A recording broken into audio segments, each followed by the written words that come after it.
Interrupting programming right now as we continue to follow breaking news. Let's get to a live look at South 180th and West Valley Highway along the Green River, where crews, as you can see, have closed this road. This comes after the National Weather Service issued a flash flood warning in west central King County after a levee breach in Tukwila. We do understand that levee is holding steady right now, but because of the potential danger here, residents and businesses east of the Green River in Aurelia, Tukwila, Renton, and Kent are all under a go-now evacuation notice. King County Emergency Management is about to update us on this in just minutes, and we will bring you that live once it happens. Governor Bob Ferguson posted on X, quoting the Weather Service here, saying, in coordination with King County, we have issued a flash flood warning after a levee breach in Tukwila, Washington, near Todd Boulevard. Water is likely moving north towards I-405. In addition, an evacuation notice is now in effect from King County.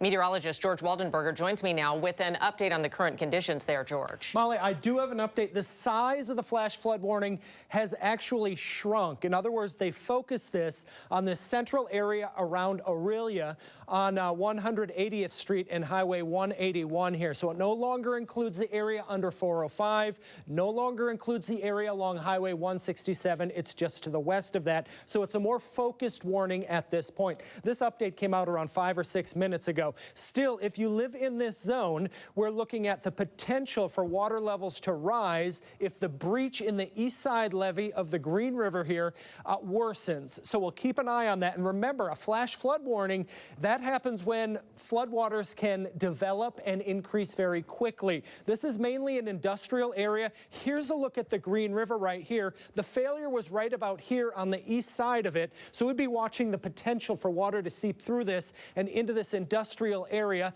and then drift to the north. The river flows to the north, and so would the floodwaters, and they could move very quickly. So if you're in this vicinity, Oakdale Avenue Southwest all the way toward Lind Avenue on the west side of East Valley Drive and south of 405 here, south of Renton, east side of Tukwila, north side of Kent, that's where we have the flash flood warning, which will continue for now until 9 p.m., but we'll continue to have updates on this, both the condition of the levee, how actively breached it is, and any current flooding that is going on at the point. Meanwhile, Molly, are you currently updating the situation from the news desk, and do you have any details from over there? We're still waiting, George, to hear from Emergency Management. We will get to them live as soon as they come out and start speaking to give us the newest details. Right now, though, we can go to KOMO's Lynn Ann Wynn live along the Green River to give us an idea of how things are looking there. Lynn Ann. Yeah, well, right now we're at South 180th Street and West Valley Highway, where police and city crews have shut down this intersection. So eastbound South 180th and southbound West Valley Highway are being shut down to traffic right now because of those evacuation orders. And I want to show you just the level of the Green River in this area. Again, we're along South 180th. This is the Green River here. You can just see how high the water is in this area. And if we pan a little bit to our left, you can see that the trail that typically goes underneath the bridge we're standing on is closed due to just how high that water is. I talked to people who typically walk in this area. They said typically, you know, you could walk underneath this bridge, but right now all of that is underwater. We also spoke with 2 businesses in this area about getting those evacuation orders. I spoke to the CEO of Top Pot. They have a production facility in this area. They got a call from the county telling them that they needed to evacuate. They said, of course, we put people first, so they got about 80 employees out of their production facility. A couple of employees stayed back just to get the building ready in case there were some flooding issues over there, things like turning off the electrical and moving some product that they could to higher ground, but then they got everybody out of that facility. I've also spoken to other businesses who are just kind of in a wait and see. They're keeping an eye on just how high this water is getting, and their employees are, you know, ready to leave if needed. But that's the situation out here. We're going to keep an eye on the water levels as well as, you know, what is going on out here, and we'll bring you the latest tonight on KOMO News. Right. Lynn Ann, thanks very much. Glad to hear that those businesses have been able to evacuate. We want to get now to King County Emergency Management. Executive Gurmai Zahalai is at the podium. Let's listen in. For getting this really important information out. This is a very serious and emerging situation, and we appreciate the role of the media in informing our communities. Around 11:30 a.m. this morning, the Desamone levee on the Green River was breached and caused flooding at Olympic Avenue South in Tukwila behind Rainier Industries. Although this was sudden and caused widespread concern, fortunately no one was injured. In coordination with local mayors across South King County, we have been able to respond quickly, and the levee is in the process of being repaired. I also want to acknowledge the quick action from King County workers who were on site at the time of the breach and the rapid coordination from the team here at the Emergency Operations Center right behind me. Their dynamic action allowed us to release a quick evacuation notice to keep people safe and rapidly bring together our partners to develop a response plan. Their work is not over and conditions remain dynamic. As rain returns and water levels continue to rise and change in unpredictable ways, the most important action that residents can take is to please listen to experts, listen to responders, and listen to law enforcement. I mentioned this yesterday when we had our press conference at the levee site on Friday, but if you don't listen to law enforcement and emergency responders when they ask you to leave an area, you are not only putting yourself at risk, you are putting our first responders at risk as well. If you go into a site that says do not go when there is an evacuation notice going, if you enter that area, first responders will have to save you, and that puts them at risk as well. So please heed these warnings. Please follow all instructions to keep you and your families and our first responders safe. If you are advised to leave your workplace or your home, please follow the advice and evacuation to a safe location. Do not drive on closed roads. If you see a sign that says a road is closed, please do not take the risk. Do not try to go around it. Turn around and leave, or else you put yourself at risk for drowning. Quick action can and will save lives. We are thankful for the incredibly hard work of our team members across King County, including the Department of Emergency Management, Department of Natural Resources and Parks, Department of Local Services, and our Sheriff's Office, among many others. We are also thankful for the close coordination with the excellent mayors across King County and with Governor Bob Ferguson. Now I want to turn it over to the independent experts who can give a more detailed briefing about the present conditions. Thank you all. Thank you, Mr. Executive. I'm Brendan McCluskey. I'm the Director of Emergency Management here in King County. The Green River has been high this week. It's already flooded in some areas due to the atmospheric river events. With increased flow and duration on the lower Green, levees can become saturated and weaken. There have been multiple emergency actions to reinforce this area with seepage and reduce flood risks. Flood Patrol has been monitoring the area, and our staff were on site on area work on repairs. However, this does not remove all risk. We've had a coordinated county response. That includes all the county agencies you've heard about, the cities, and our other partners, including the National Weather Service who's here. For this today, we quickly identified the problem and issued an evacuation notice to 1,100 contacts, which included businesses, industrial areas, and residents. No one has been injured. Repair time is estimated at several hours, and you'll hear more from our Director of Natural Resources and Parks about that. On site, we have the Department of Natural Resources and Parks, the Army Corps of Engineers, and local services. Our Sheriff's Office helicopter is doing reconnaissance in the area. And residents should expect and have affected significant drive times in the area due to the evacuation notice. Our Emergency Operations Center, as you heard, has been fully activated for a week now. We're coordinating daily with partners across the county, the cities, our state and federal partners as well. And we have the National Weather Service here embedded with us. We get minute-to-minute weather updates, and we also thank the Red Cross for helping us with sheltering. We're releasing daily messages on flood response and actions and residents can take as they look forward to recovery. And I'll just mention kcemergency.com. That's the best place to get information. And let me turn it over now to the Sheriff. Thank you.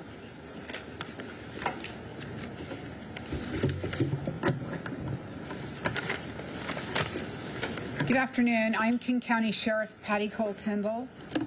I want to let you know that the Sheriff's Office is currently supporting the flooding event by partnering with our local, state, and federal law enforcement partners and agencies. We are utilizing Guardian 1, that's our helicopter, for observation of the situation and scouting the rest of the river system for vulnerability. We have drones in the air to get up close to see any problem areas. The Sheriff's Office Dive Unit and SWAT team are partnered with area and regional swift water rescue teams. They are prepared to respond to life safety calls. Finally, with our heavy lift helicopters, that's Guardian 2, they're standing by for rescues, for the delivery of materials to assist in quickly filling breaches in the levee system. We will continue in a high state of readiness until the danger passes. I'll now turn it over to John Taylor, the Director of Natural Resources and Parks. Great. Thank you, Chair. John Taylor, Director of the Department of Natural Resources and Parks. So this is an area that we have been watching. We were concerned about it. We did some repairs on it on Friday, and we had crews looking at it today when the breach occurred. We were able to respond very swiftly with great support from our colleagues in the Road Services Division, who brought in material and equipment to help repair it. Repair is underway with super sacks. Those are those big nylon bags that you'll see. You've seen a lot of them during this event, and we're filling the breach with those. We will keep monitoring it. We are monitoring a number of areas on all of the levees right now where we know there could be issues, and we're going to try to stay ahead of it so we don't have breaches and we keep the public safe. But our crews are going to be out all night long looking at these levees with support from the Sheriff's Office and others. And I'm going to turn it over to the National Weather Service. Hello, Reed Wolcott, Warning Coordination Meteorologist with the National Weather Service. First and foremost, we are not done with this event yet. We have a flash flood warning out for the particular breach that occurred, but this is just one small event. There is a regional event that has been going on for more than a week at this point, and we expect more impacts across the Pacific Northwest over the coming days. We've had multiple atmospheric river systems impact the region. Extreme amounts of rainfall have fallen in the Cascades and the headwaters of all of our river systems across western Washington. As a result, we have embedded a number of meteorologists into EOCs up and down western Washington. I am personally here today supporting the King County EOC. So when we first got the initial word that there was a breach occurring, we were able to rapidly coordinate a response, issue a flash flood warning shortly after we had that confirmation occur. It was a rather large area because we didn't know specifically which areas would flood. We've since refined the initial alerting area to a much smaller area, and we will continue to refine that alert as we learn more information on the potential impacts. We will continue to coordinate all of that information through King County Office of Emergency Management. I do want to stress this is just one small event within a larger disaster that is still unfolding across the Pacific Northwest. There have been some significant wind gusts today. We expect that to continue on into tomorrow at times. I do want to stress that with the winds brings additional danger. We have some gusts 40 to 50 miles per hour across King County and the greater region over the next 24 to 48 hours. That does not sound like a lot for us here in the Pacific Northwest. We deal with that all the time, but our soils are not normally this saturated. We have a very high risk of trees coming down onto vehicles, onto houses across the region. So this is just, again, I really want to stress this is one relatively small event in the greater disaster that is unfolding across the Pacific Northwest. And the Weather Service will be here and continue to work with our partners to make sure they have the best available information so that they can respond appropriately. Thank you. I just want to add one more point that the communications coming from our Office of Emergency Management under the director, Brendan McCluskey, have been exceptional. People have approached me asking where they can get the most up-to-date information, and I want to continue lifting up the website that they are continuing to update, kcemergency.com.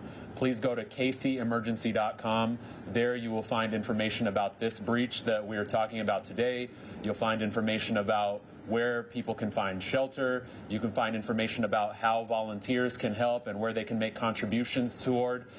Everyone has a role. We can all do our part to keep each other safe, but I just wanted to share that website again, kcemergency.com. And again, thank you to all of our first responders, all of our county officials, all of our levels of government who have been coordinating effectively on this point. And we're happy to take a few questions.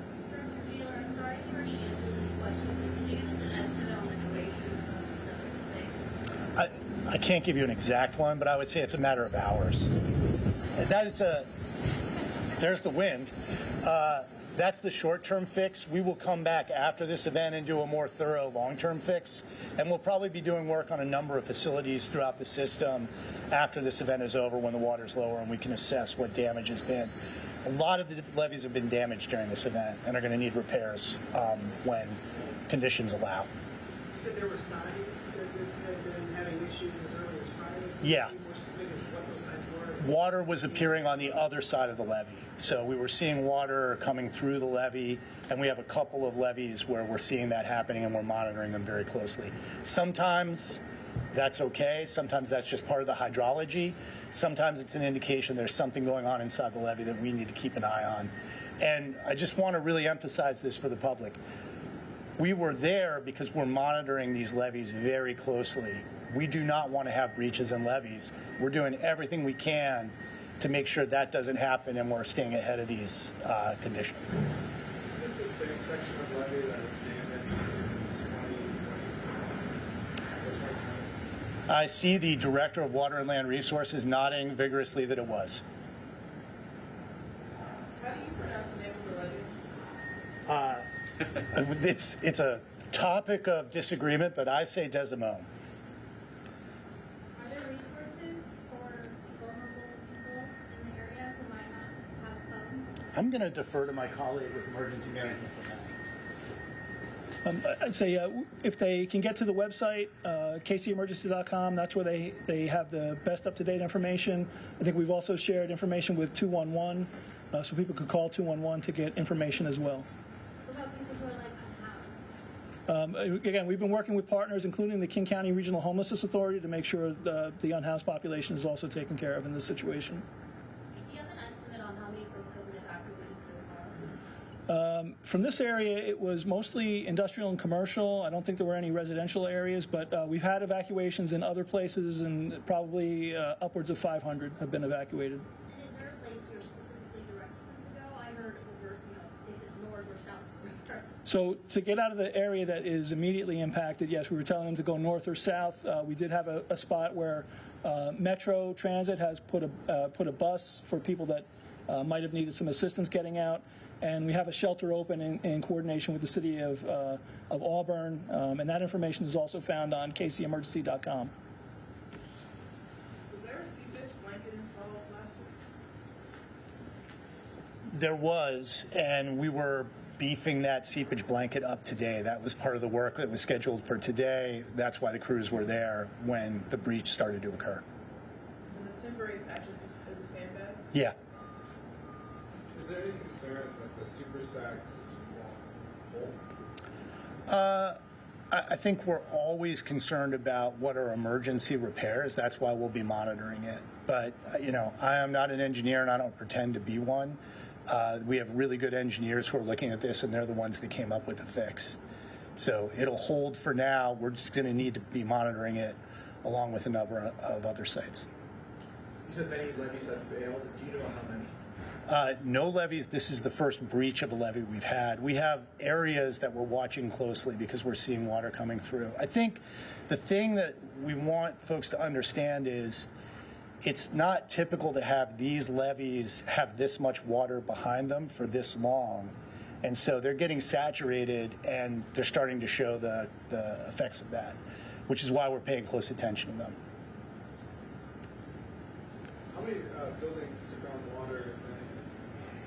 I don't know answer to that question. Do you know the answer to that question? I don't know that we have an answer to that question. The map of the area that we sent the alerts to is on kcemergency.com, so you can see.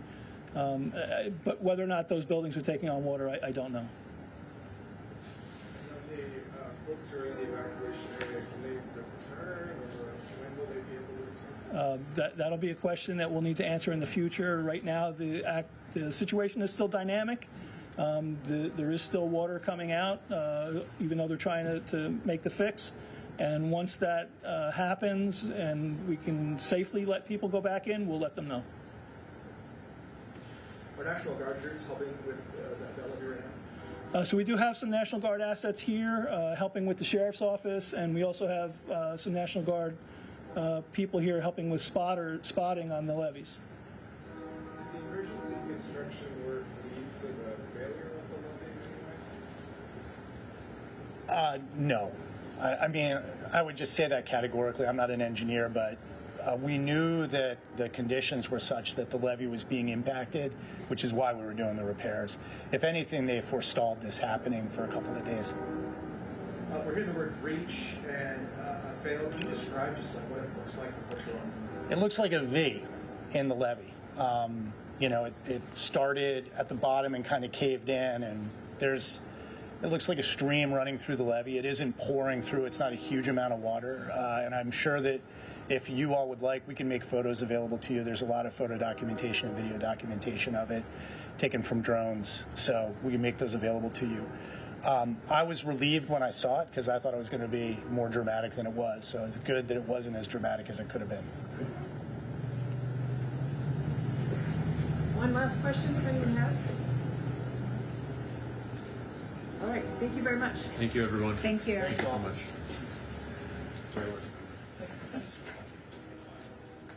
You've been listening live as officials from King County update us on a levee breach in Tukwila that prompted a flash flood warning today. You heard them say that it is a situation that they were on top of. Crews were actually there when the levee breach happened, and they were able to start doing some repairs. Those repairs are underway now. They say it'll take several hours just to get the short-term fix done, and that's why the evacuation notice went out earlier today, telling people in the low-lying areas that they needed to get out now. It's a go now level 3 evacuation order for businesses, mainly an industrial area around where this levee break happened.